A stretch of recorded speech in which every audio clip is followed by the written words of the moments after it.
যদু মল্লিকের বাগান বাড়ি দক্ষিণেশ্বরের মায়ের মন্দিরের একদম গায়ে অবস্থিত এমন এক ঐতিহাসিক স্থান যেখানে শ্রী রামকৃষ্ণ দর্শন পেয়েছিলেন যীশুখ্রিস্ট ও মাতা মেরির।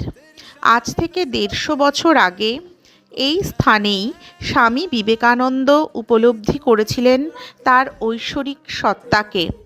এখানে ধ্যানস্থ হয়েই তিনি উপলব্ধি করেছিলেন তার শরীরের মধ্যের অলৌকিক শক্তিকে। যদু মল্লিক ছিলেন পাথরিয়াঘাটার এক জমিদার, যিনি শ্রী রামকৃষ্ণদেবের ভক্ত ছিলেন। আর এই বাড়ির করিডোরেই হেঁটে গিয়েছিলেন সেই সময় কত স্বাধীনতা সংগ্রামী, কত আধ্যাত্মিক শক্তির অধিকারী মানুষ। আপনি যদি কখনো এই মন্দিরে আসেন তাহলে আপনার মনও ভাবাবেগে প্লাবিত হবে। ১৮৭৪ সালের মাতা মেরি ও যিশুকে দর্শন করেন এখানে রামকৃষ্ণ। বন্ধুরা, আমি মৈত্রেয়ী আর আপনারা দেখছেন আমার চ্যানেল এক্সপ্লোর উইথ মৈত্রেয়ী। এখন আমরা আছি দক্ষিণেশ্বরে। দক্ষিণেশ্বরের মন্দিরের পাশেই এই মন্দিরে ভোগ খাওয়ার ব্যবস্থা আছে। যারা দক্ষিণেশ্বর মন্দিরে পুজো দিয়ে এই মন্দিরে ভোগ খেতে চান তারা এই মন্দিরে চলে আসবেন। আমি এই মন্দিরের ঠিকানাটা দিচ্ছি।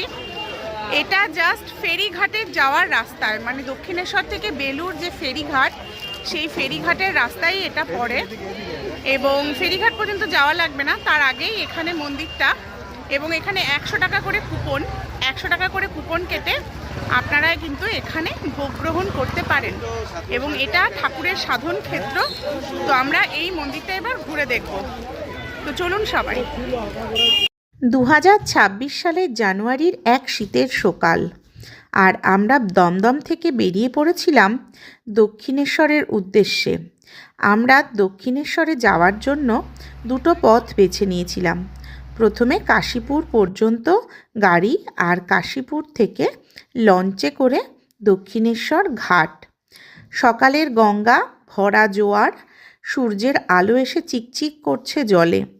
আর এমন সুন্দর গঙ্গার ওপর দিয়ে হাওয়া খেতে খেতে পৌঁছে গিয়েছিলাম দক্ষিণেশ্বর জেটি ঘাটে।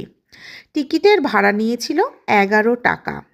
আর দক্ষিণেশ্বর জেটি ঘাট থেকে ১ মিনিটের দূরত্বেই ছিল যদু মল্লিকের বাগান বাড়ি, যেখানে ঈশ্বর এসে স্পর্শ করেছিলেন মানুষের অন্তরাত্মাকে, আর মানুষ দেখেছিলেন ঈশ্বরের অলৌকিক উপস্থিতিকে। শ্রীম রচিত শ্রী রামকৃষ্ণ কথামৃততে এই যদু মল্লিকের বাগান বাড়ির কথা উল্লেখ করা আছে এবং এই মন্দিরের সঙ্গে